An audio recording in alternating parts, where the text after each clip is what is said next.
to talk a little bit about a particular passage in Matthew that's really unique to Matthew, at least a couple of the key pieces to this. Now, Matthew 27:15 through 26 is a space that tends to be at least part of it is very well known to many people, because this is part of the Passion Week. It is part of the space where Jesus is before Pilate. And it is also the fact where there was a possibility during the Passover celebration to release one person that the crowd may wish to have. And so it tends to be a very familiar story. It tends to be across the synoptics. There tend to be some similarities across this part of the story.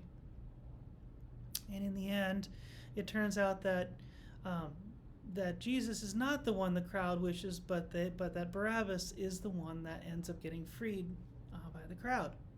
And so as a result, what we find is that we have a very similar story and discussions, and certainly Pilate trying to not be focusing and having the issues here, and Pilate not being really the one responsible, which is an interesting conversation in its own.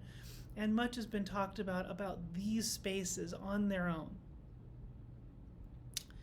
That being said, there's an interesting point in this passage that is unique to Matthew, and it starts off parts of this in verse 24. When it says that when Pilate saw that he was getting nowhere, but instead an uproar was starting, he took water and washed his hands in front of the crowd. I am innocent of this man's blood. Up to that point, there's actually multiple parallels. Everyone sort of sees things like this. He said, it is your responsibility. All the people answered, his blood is on us and on our children.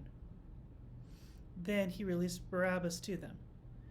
This phrase has been a very, very interesting phrase, for it is a phrase that starts off by the crowd saying, we take it as our responsibility. This crowd, this Jewish crowd, is effectively saying, this is our fault.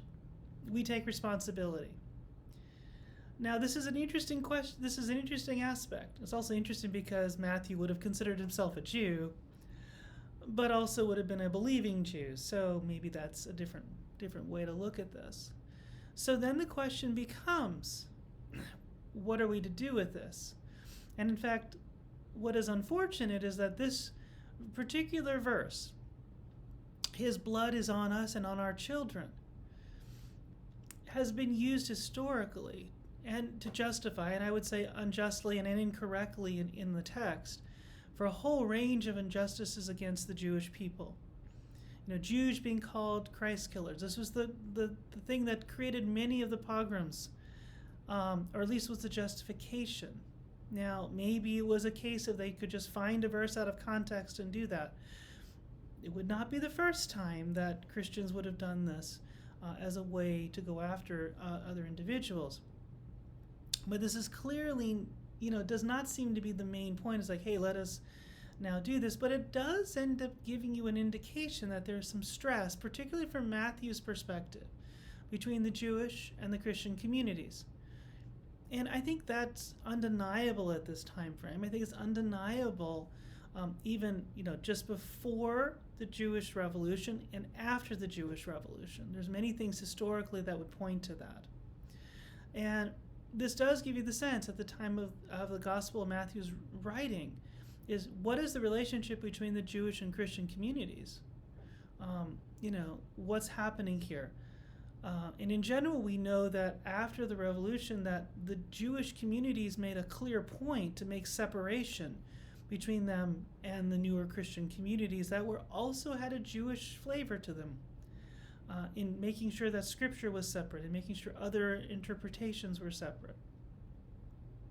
But it also makes you ask the question, what was the relationship of Matthew's community to the Jewish community? Again, also a fairly important question. And what was the time and location? But what we find is we seem to have a piece here that's very, very steep, very much connected in history, very much tells us a lot of, what might be happening here. what might we learn about Matthew? What we might be learning what Matthew's trying to get across? We also learn that the danger of just grabbing a single verse out of part of a scripture and just saying, hey, see, look, this is what, clearly this is what God is telling us to do. And pulling one piece out of what is a beautiful tapestry often gets us in a really big problem.